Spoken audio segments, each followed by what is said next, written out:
मुगलों से जुड़े इतिहास को कई बार कहानियों के जरिए पर्दे पर दिखाया गया है।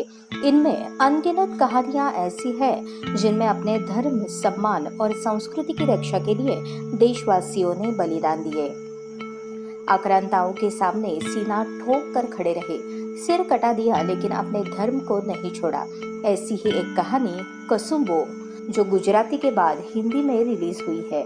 कसुम्बो 14वीं सदी के उत्तरार्ध की कहानी है, जब दूसरा सिकंदर बनने का ख्वाब देख रहा मुगल शासक अलाउद्दीन खिलजी दर्शन पंड्या की तलवारें हिंद की सरजमीन पर खून की स्याही से नई सरहदें बुलंद कर रही थी। गुज्जर भूमि के अंतिम राजा करण सिंह बाघेला को कपट से हराकर खिलजी की नजर सौराष्ट्र की समृद्धि पर थी।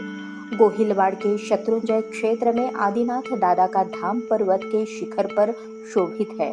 पर्वत की तलहटी में बसे आदिपुर गांव के निवासी उसकी रक्षा करते हैं। गांव के लोग लूटपाट और डकैतों से त्रस्त होते हैं। गांव के मुखिया दादू बारोट, धर्मेंद्र गोहिल इनके आदेश का सभी पालन करते हैं।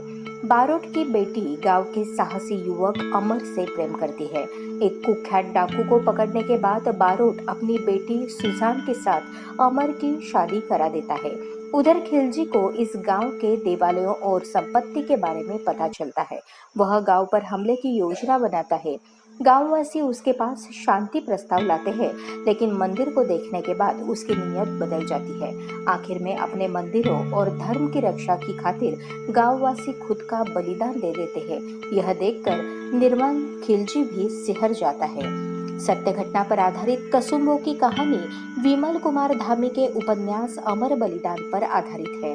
साधारण तरीके से बनी इस फिल्म की भव्यता विशाल सेट नहीं, बल्कि उसके संवाद और ट्रीटमेंट है।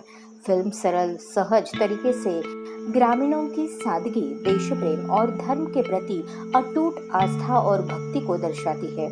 यह खिलजी संजय लीला भंसाली की फिल्म पद्मावत के खिलजी की तरह ग्लैमरस नहीं है, लेकिन क्लाइमैक्स में ग्रामीणों की एकजुटता और धर्म के प्रति आस्था जिस तरह से खिलजी को घुटने टेकने को मजबूर करती है, वो रोंगटे कर देने वाला दृश्य है।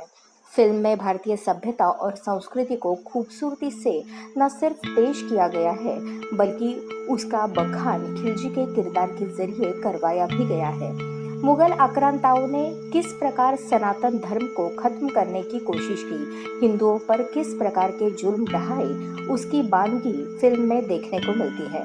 निर्देशक विजय बावा गांव की सरल सहज जिंदगी की झलक देते हुए खिलजी की दुनिया में ले जाते हैं। यह खिलजी चीखता चिल्लाता नहीं है, लेकिन अपने संवादों और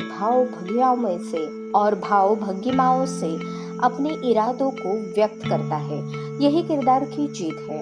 रामगोरी और विजयगिरी बाबा द्वारा लिखी गई पटकथा धर्म में वर्णित असली शिक्षाओं का बिना भाषणबाजी के उल्लेख करती है। मुखिया की भूमिका में धर्मेंद्र गोहिल द्वारा गांववासियों के समक्ष अपनी प्रतिभा के प्रदर्शन का दृश्य शानदार है।